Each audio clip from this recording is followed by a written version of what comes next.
सभी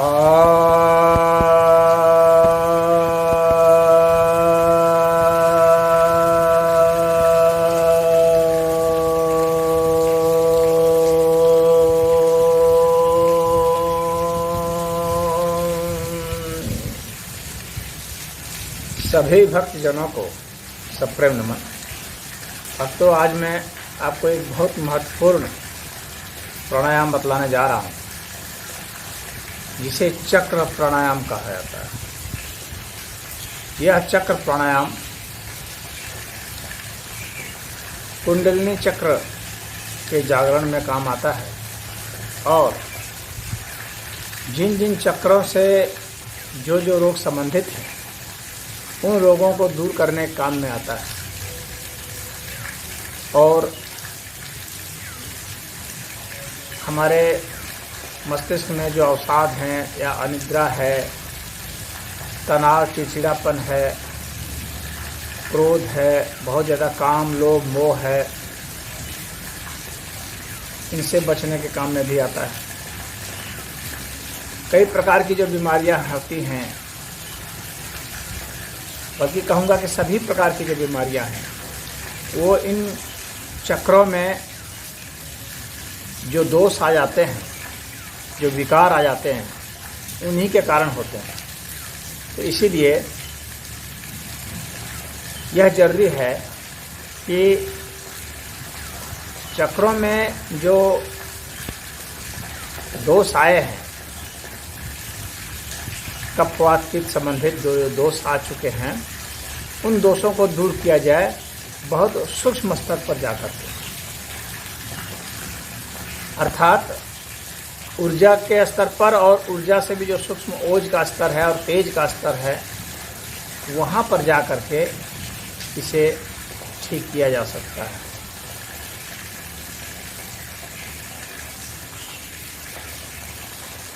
प्राण के स्तर पर जाकर के ठीक किया जा सकता है। ये जो ओज, तेज और प्राण हैं, यानी जो आयुर्वेद में जो कफ, जो प्रकृति है, इसका जो सबसे सूक्ष्मतम स्वरूप है, जहाँ से ये ठीक हो सकता है, उसको ओज कहते हैं। और जो पित्त का जो सबसे सूक्ष्मतम स्वरूप है, उसे तेज कहा जाता है। और वायु का जो सूक्ष्मतम स्वरूप है, उसे प्राण कहा जाता है। तो इन तीनों के स्तर पर जाकर के हम इसे ठीक कर सकते हैं, और इसके लिए हमें चक्रों की साधना करनी पड़ती है, चक्र प्राणायाम करने पड़ते हैं। तो चक्र प्राणायाम से इन तीनों प्रकार के दोष दूर हो जाते हैं जो कफ पित्त वायु से संबंधित हैं, और ओज, तेज और प्राण, इन तीनों की वृद्धि हो जाती है। सफाई हो जाने से पूरा ठीक हो जाता है। अब देखेंगे हम लोग कि कैसे इसको करते हैं। इसे दो उद्देश्य से किया जाता है, एक तो चक्र जागरण के उद्देश्य से, और दूसरा रोग को ठीक करने की वजह से। ये दो मुख्य उद्देश्य। और तीसरा जो उद्देश्य है वह है कि सामान्य रूप से इसको मेंटेन किया जाए, यानी अगर रोग नहीं है आपके, तो आप कैसे इन चक्रों को मेंटेन कर सकते हैं। ये तीसरा साधारण सा उद्देश्य होता है। और मध्यम स्तर का उद्देश्य होता है जब हम इन सारे दोषों को दूर कर दें, और श्रेष्ठ स्तर का होता है जब हम चक्र का जागरण करके ध्यान और समाधि में उतर जाएं, यानी आध्यात्मिक स्थिति को प्राप्त हो जाएं। तो ये तीन मोटे तौर पर उद्देश्य हैं। तो जो सबसे साधारण सा उद्देश्य है, जिसमें कि हमको मेंटेन करना होता है, तो उसमें हमें 21 बार यदि हम कर लेते हैं सभी चक्रों पर चक्र प्राणायाम, तो काफ़ी होता है। और यदि हमारा उद्देश्य रोग को दूर करना है, तो 108 बार कर लेंगे तो काफ़ी होता है।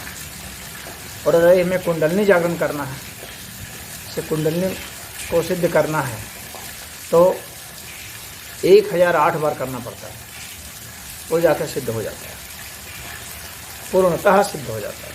वैसे 108 बार भी काफ़ी है रोगों को दूर करने के लिए, लेकिन 1008 बार है कुंडलिनी को जागरण करने का, और 21 बार है आप उसको मेंटेन करते रहेंगे, तो कम से कम 21 बार। आप उससे ज़्यादा, आप जितना आपकी क्षमता है, जितना समय है, आप उसके हिसाब से करेंगे। अब देखते हैं कि हमने इसे कैसे किया जाता है। तो सबसे पहले मूलाधार चक्र पर प्राणायाम करते हैं, यह चक्र प्राणायाम। और इसके लिए क्या करेंगे कि किसी भी ध्यान आसन पर बैठ जाएंगे, जैसे पद्मासन, सिद्धासन, सुखासन, वज्रासन, स्वस्तिकासन, भद्रासन आदि आदि। अब बैठ जाने के बाद जैसे देखिए मैं अभी पद्मासन की स्थिति में बैठा हूँ, पैर को चढ़ा लिया हूँ जांघ के ऊपर, ऐसे पैर को खुला रखें और जांघ के ऊपर चढ़ा लें। यह पद्मासन की स्थिति। या आप सिद्धासन रख सकते हैं, इस एक एड़ी को सीवन पर रखेंगे, दूसरी एड़ी को इन दोनों के बीच में रख देंगे और सीधा बैठ जाएंगे। आपका यह पोर्शन सीधा रहना चाहिए, यह ध्यान रखें।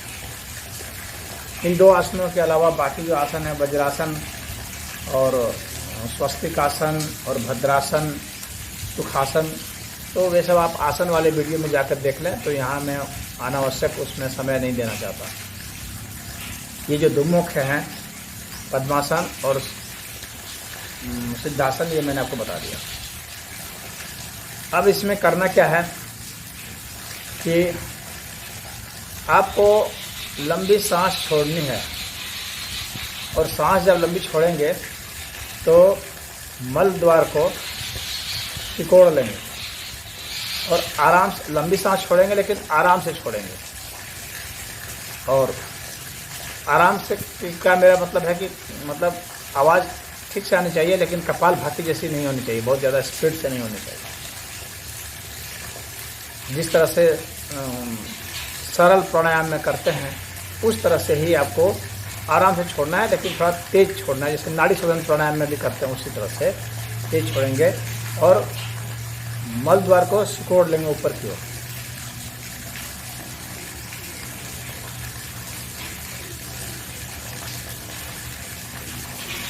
और जब सांस भरेंगे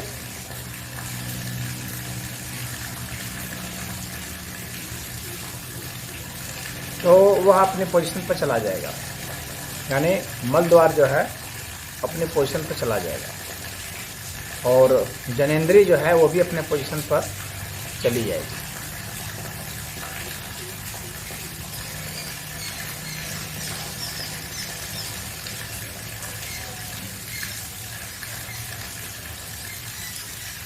आपका फोकस श्वास प्रश्वास पर और जो स्थान है मल द्वार का और जनेंद्रिय का वहाँ पर होना चाहिए। और आप देखेंगे कि वहाँ से एक वहाँ की जब जागृति होगी तो एक तरंग जैसे उठेगी, ये आध्यात्मिक जागृति मानी जाएगी। और जब आप बिल्कुल रिलैक्स हो जाएंगे, अब देखेंगे तो वहाँ जो बहुत सक्रियता बढ़ गई, जब वहाँ की मांसपेशियों की सक्रियता बढ़ जाती है तब उसका अगला चरण जो आता है वो कंपन का आता है, यानी वहाँ पर जो है तब ऊर्जा सक्रिय हो जाती है। इस बात को ध्यान रखें। जब तक वह स्थिति कंपन नहीं आई है तब तक जो है वहाँ अभी ऊर्जा के स्तर पर काम नहीं हो रहा है, ये ध्यान रखिएगा। और जब वहाँ की मांसपेशी पूरी हरकत कर रही है तो इसका मतलब हो गया कि अब वहाँ पर जो आपका मध्यम उद्देश्य था, यानी रोग को निवारण वाला उद्देश्य, वह पूरा हो रहा है, जो 108 बार आपको करना है। और जो साधारण के लिए जैसे मैंने बताया कि 21 बार काफ़ी है। तो आप जो है इस वैराग मुद्रा को ले सकते हैं, या आपको जिस तरह के रोग है उसके हिसाब से आप उसको ले सकते हैं। आप इसको भी ले सकते हैं, इस मुद्रा को ले सकते हैं, इस मुद्रा को ले सकते हैं, इस मुद्रा को ले सकते हैं, लेकिन उस स्थान के लिए सामान्य रूप से जो प्रयुक्त होते हैं जो मुद्रा, तो वह जो है यह मुद्रा है। इसमें अनामिका उंगली को अंगूठे से लगा देते हैं, या इसको ऐसे दबा देते हैं। इन दोनों में से आप कोई भी एक चुन सकते हैं। ये सूर्य मुद्रा हो जाएगी, ये पृथ्वी तत्व मुद्रा हो जाएगी। तो सांस छोड़ेंगे, मलद्वार से छोड़ेंगे, छोटे छोटे ही मलद्वार से छोड़ना है। एक सांस भरेंगे, मलद्वार अपने पोजीशन पर,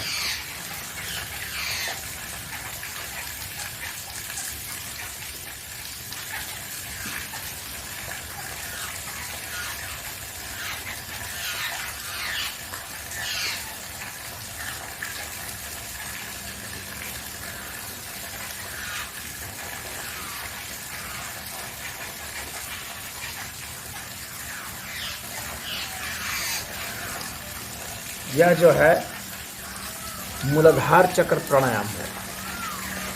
अब इसके बाद आपको मैं दूसरा प्राणायाम बताऊंगा, लेकिन हर वीडियो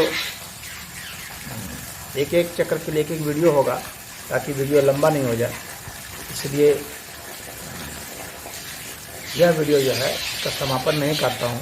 और जो मूलाधार चक्र से संबंधित जो रोग हैं, जैसे कि बवासीर, भगंदर, जैसे कि मूत्र विकार, जैसे कि यौन संबंधित जितने रोग हैं, चाहे धातु क्षीणता है या नपुंसकता है, बांझपन है, लिकोरिया है महिलाओं में, या पुरुष में सिफिलिस है, तो गोनोरिया है, ये सब जो रोग हैं ये सब दूर होते हैं। या पैरों से संबंधित जो भी रोग हैं, जैसे कि कमर में दर्द है या पैर में दर्द है, जोड़ों में दर्द है, सुन्नपन है और